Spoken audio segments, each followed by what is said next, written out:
আপনার এনআইডি কার্ডের নাম যদি ভুল হয় এবং সেটি যদি সংশোধন করতে হয়, তাহলে কি করবেন? সেই বিষয়ে আজকের এই মূল ভিডিও। আমি আপনাদেরকে স্টেপ বাই স্টেপ বুঝিয়ে দিব যে কিভাবে আপনি আপনার এনআইডি কার্ডের নাম সংশোধন করবেন। প্রথমেই চলুন দেখে নেই যে আপনার নামে কি ধরনের ভুল হতে পারে। আপনার নামে ভুল হতে পারে যে আপনি এমডির পরে ডট দিয়েছেন কিন্তু ডট এনআইডি কার্ডে আসেনি। আহমেদের জায়গায় আপনি খান দিয়েছেন অথবা নামের যেকোনো বানান ভুল। এই ধরনের ভুল যখন হবে তখন আপনি খুব সহজেই এই সমাধানটা করতে পারবেন। প্রথমত আপনি যেই কাজটি করবেন সেটি হচ্ছে আপনি কম্পিউটারে আবেদন করবেন যে আপনার নাম ভুল। আপনি কম্পিউটারে এনআইডি কার্ডের ওয়েবসাইট সংশোধন যেখানে করে সেখানে যেয়ে আপনি লগইন করবেন, একটি নতুন অ্যাকাউন্ট খুলবেন। অ্যাকাউন্ট খুলে আপনার পরিচয়পত্রর নাম্বার দিয়েই আপনার অ্যাকাউন্ট খুলতে হবে এবং একটি ফোন নাম্বারও প্রয়োজন আছে। সেই ফোন নাম্বারটাই দিবেন এবং সেই ফোন নাম্বারটি সবসময় খোলা রাখার চেষ্টা করবেন। কারণ সেখানে গুরুত্বপূর্ণ মেসেজ আসতে পারে, কল আসতে পারে।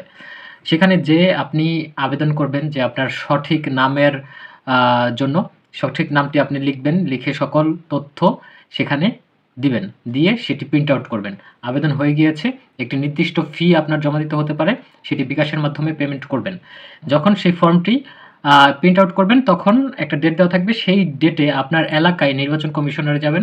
নির্বাচন কমিশনারে যেয়ে সেই কাগজপত্রগুলো জমা দিয়ে আসবেন এবং সেই সময়ে আপনার কিন্তু অবশ্যই আপনার যে একটা ডকুমেন্ট দিতে হবে। এই ডকুমেন্টগুলো আপনি যখন ফর্ম ফিল আপ করবেন কম্পিউটারে তখনও স্ক্যান করে সাবমিট করতে হবে এবং হার্ড কপি, ফটোকপি এগুলোও কিন্তু নিয়ে যেতে হবে প্রমাণস্বরূপ আপনার দেখানোর জন্য। কি কপি? সেটি হচ্ছে আপনার যেই নাম, সেই নামের একটি ভ্যালিড ডকুমেন্ট প্রয়োজন। ভ্যালিড ডকুমেন্ট কি হইতে পারে? জন্ম নিবন্ধনে আপনার নাম দেখবে তারা যে সঠিক আছে কিনা।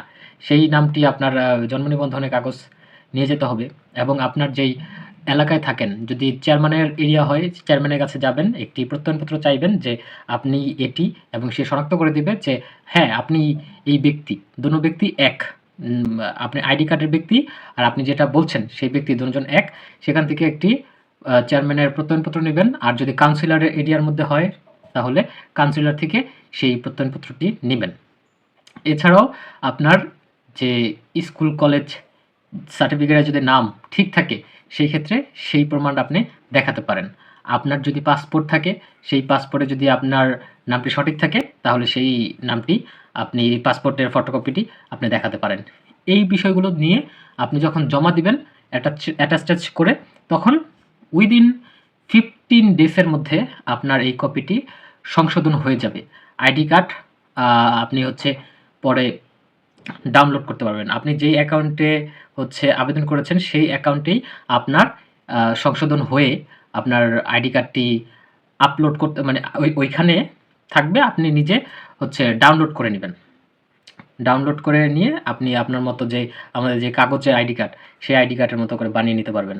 এই হচ্ছে সম্পূর্ণ প্রসেস এবং এই প্রসেসের মধ্যে আপনি যদি কোথাও না বুঝে থাকেন তাহলে আমাকে কমেন্ট করতে পারেন, আমি কমেন্টের অ্যান্সার দিব।